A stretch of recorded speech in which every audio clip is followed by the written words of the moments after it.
Nah, kali ini kita akan membicarakan tentang bagian daripada perceraian.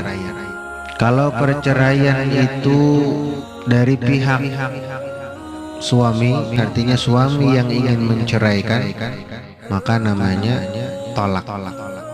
Tapi kalau dari pihak perempuan yang ingin minta cerai, maka itu namanya khulu. Ini adalah bagian daripada talak. Jadi talak dari laki-laki, dari suami. Kalau khulu itu dari perempuan.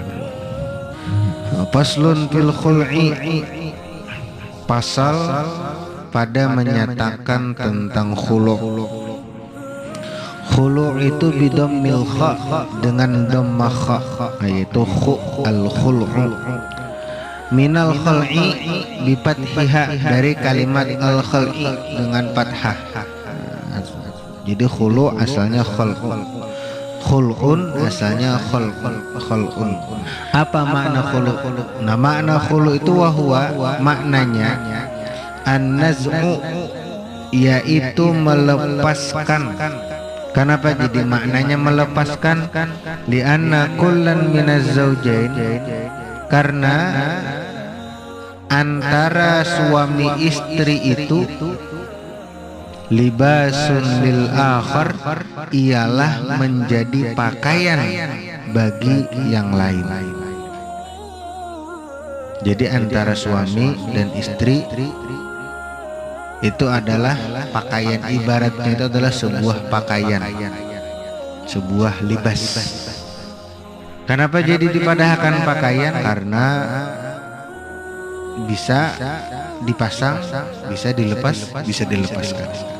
Kama fil ayah, sebagaimana tercantum di dalam ayat Al-Quran. Wa asluhu makruhun, hukum asalnya ialah makruh. Ayatnya adalah surah Al-Baqarah ayat 187. Hunna libasun lakum wa antum libasun lahunna. Nah, itu ayat-ayat. Nah, itu ayat yang menjelaskan bahwa suami itu adalah pakaian untuk istri. Sebaliknya istri adalah pakaian untuk suami. Diibaratkan pakaian karena bisa dilepas, bisa dipasang. Artinya dalam pemahamannya bahwa antara suami istri itu harus saling menutupi, harus saling menjaga. Kalau pakaian kan menjaga kita kalau musim panas, menjaga daripada kepanasan. Kalau kedinginan, menjaga daripada musim dinginan. Angka itu juga suami istri, karena suami adalah pakaian istri, istri adalah pakaian suami. Maka berarti mereka harus saling menjaga, menutupi aib kekurangan masing-masing. Jangan malah membongkar aib kekurangan masing-masing, itu dilarang. Nah, tetapi khulu ini hukumnya makruh. Karena apa? Khulu yang muncul karena ketidakpuasan dari seorang istri, maka hukumnya makruh. Namun makruh ini kan dikerjakan tidak berdosa, ditinggalkan mendapat pahala. Itu yang disebut dengan makruh. Makanya ulama-ulama kita terdahulu itu kalau mereka memiliki anak perempuan, ingin minta cerai dengan suaminya, mereka sekuat tenaga untuk mengajari kepada anak perempuannya agar tidak bercerai kepada suaminya. Lain halnya kalau memang suaminya ingin menceraikan.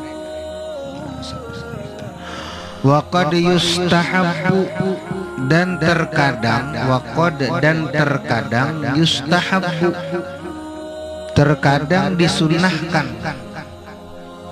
Disunahkan di sini ikam dobit di sampingnya bila dia hidup dengan suaminya itu dalam penghidupan pergaulan yang tidak bagus. Bila sunnah kayak itu. Tapi kalau tidak apa-apa, mungkin hanya karena kekurangan duit, ya lo inya minta cerai, nah itu hukumnya makruh. Tetapi kalau dia memandang bahwasanya kalau dia hidup dengan suaminya dan suaminya ini hidup tanpa ilmu, nah maka sunat dia bercerai dengan suaminya tersebut. Namun perlu dikaji lebih dalam lagi. Perlu dikaji lebih dalam lagi. Kat tolaki, sebagaimana tolak. Jadi tolak itu bandingannya adalah khulu bandingannya tolak. Jadi talak itu pun hukum asalnya adalah makruh. Tapi kadang-kadang juga talak hukumnya sunat. Enggak ada apa-apa. Hello. Nah kemudian wa yazidu dan melebihi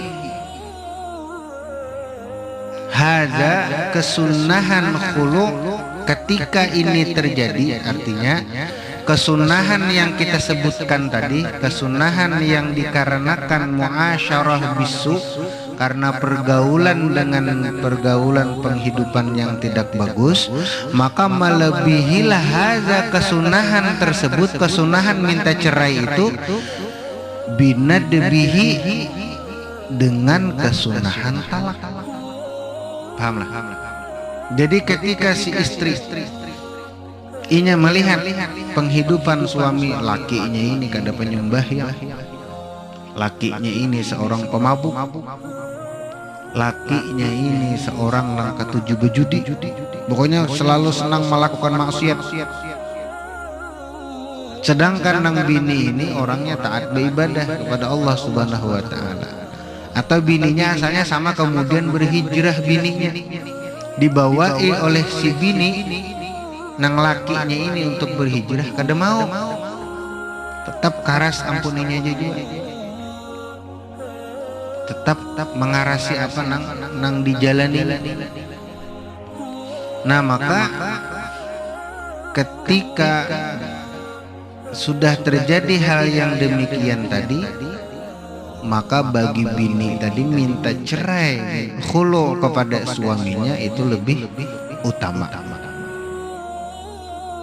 itu lebih sunnah daripada seorang suami minta talak kepada istrinya. Kenapa kayak itu?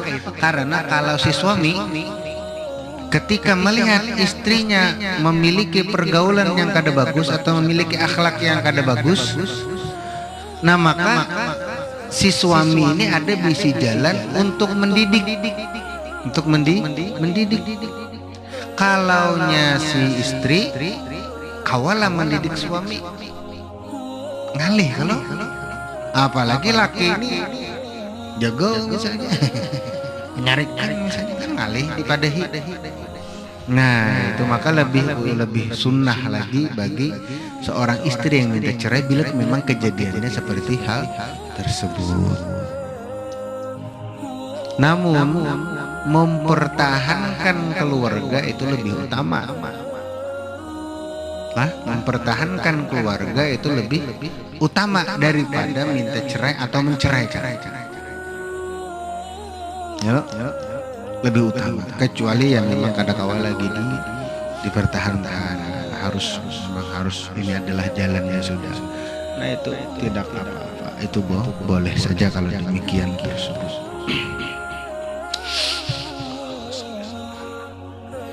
Nah mudah-mudahan ketika kita memiliki keluarga, memiliki istri, nanti istri kita adalah istri yang solihah.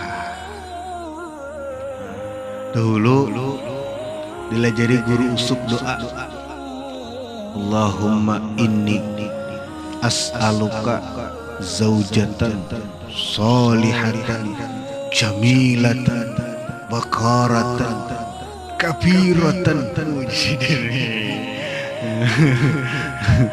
Supaya minta bini nang kabiratan, apa nang kabiratan, besar napa, besar burit lah susunya isi di. Nah itu Allahumma sholli ala dan sidin dapat rahmat guru usuk telojo. Liman halafa bitolak, liman halafa bagi orang yang bersumpah bitolaki salas dengan talak 3 ala syai'in yang karena menggantungkan kepada satu perbuatan la budda lahu yang pasti min fi'lihi ia lakukan, yang pasti ia lakukan. Nah jadi kesunahan ini bagi inya nang bagi babinian yang ada bisi laki-lakinya ini hendak mencerainya dengan mencerainya tapi talak 3 bila bininya melakukan sesuatu nang pasti dilakukan bininya. Paham lah maksudnya itu, nang pasti dilakukan bininya. Kayak apa ya maksudnya? Bila ika makan nang perbuatan nang pasti digawi itu apa? Makan. Yela? Minum. Apa lagi?